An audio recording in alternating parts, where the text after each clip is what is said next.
What's going on, y'all? Rob Anderson, Clean Power Wash, Salisbury, Maryland, and Delmarva Christmas Lights. So, let's talk about having booths at events, networking with your ideal clientele. And I say this as somebody who's literally done one of these, and it was phenomenal. Golf. So, one of the BNI events that I was at, one of the guys does work for the chamber and some of the community foundation things, and dealership down here called Bohanka is one of the key sponsors. He said, "Hey, do you want to sponsor a hole at the event? $300. Sure, why not? $300, no big deal. Actually, you know what? Let's do two." Said this back in June when cash was super flowing and whatnot. It's a little slower right now, but come to find out when I went to go pay that there was this other thing called an interactive hole, which meant that you would have a T flag instead of a flag at the actual hole that had your logo on it, which ended up being just a lawn sign that this hole sponsored by, which was 80%, and then just had your logo below it. So that part was not as much worth it, but the interactive hole was $300, and we got to set up a tent, provide some beer, wine, cheese, water, Gatorade, whatever else to people, and be able to be out at this event, get time one-on-one. These guys are with their business partners and stuff. They're not really out there to necessarily network, because the way the golf tournament was, they weren't really around each other that much, or all the other golfers. So we would have 2 to 4 golfers at a time. We'd see them finish up at the one hole, come over, talk with them for a few minutes, and then they'd tee off, and we were videoing see if anybody could get a hole-in-one, or how great or bad the shots were. We brought our little inflatable T-Rex costume, which was hilarious. So all in all, it was a great time.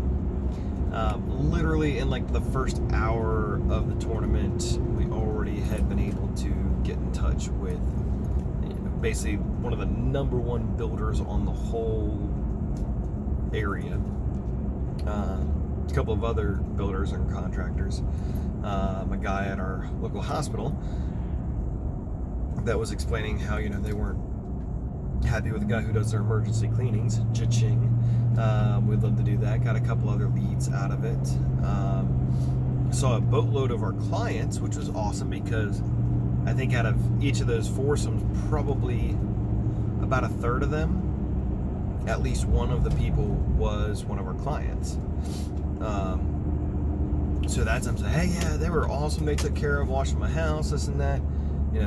These guys, man, I called them for an estimate or put in a request at 9 o'clock. By 12:30, they had an estimate on my door, and they took care of my house 2 days later or whatever. So I'm on my way now to be at the local wine festival. That's going to cost me $250 to do. Set up the booth. I decorated the thing the other day with Christmas lights around it. Hopefully you'll see some of these other posts and whatnot. But it looked really good. We'll have some Clean Power Wash and Delmarva Christmas Light beer cozies that we'll be handing out, and we'll see. We might try and find something more suitable for wine. Unfortunately, the koozies did not show up in time, even though we made it clear to the vendor that we needed them by last week. Anyways, for us with Christmas lights, and also for power washing, especially with it being this time of year, and home shows in general are just a great idea if you know how to handle it properly, if you're going to go in and have that attitude to get those leads, and also understand that if nothing else, if you don't get direct leads off of a source, you better be getting a ton of marketing awareness and engagement and exposure and everything else there. The people that, when we did with the Christmas lights at the winery, that's a target demo. People that can go out for wine or beer at 2 o'clock on a Tuesday or 11 on a Wednesday, or people that have disposable income that likely are not the ones that are going to power wash their house, clean their gutters, or hang their own Christmas lights. That's somebody you want to go after. That's an ideal client right there. because now you can go ahead and get in front of that person. So that's what we're going to do this wine festival. We're working our way towards having the whole home show booth thing. We'll bring a TV with us to the wine festival to be able to just continue to show pictures of our work with the power washing and the Christmas light stuff. Get that going. Handing out coupons, handing out business cards and stuff, and hopefully setting up a lot of estimates afterwards.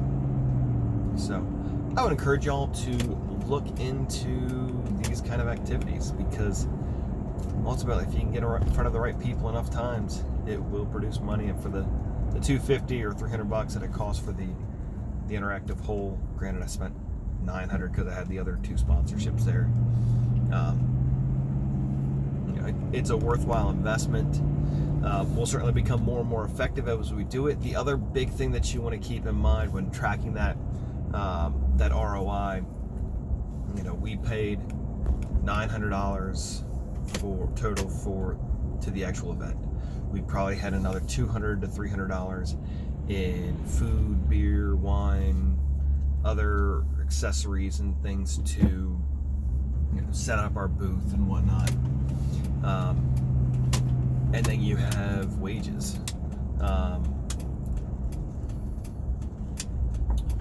For the golf tournament, my tech and I were up at 6, and we were there until 4:30.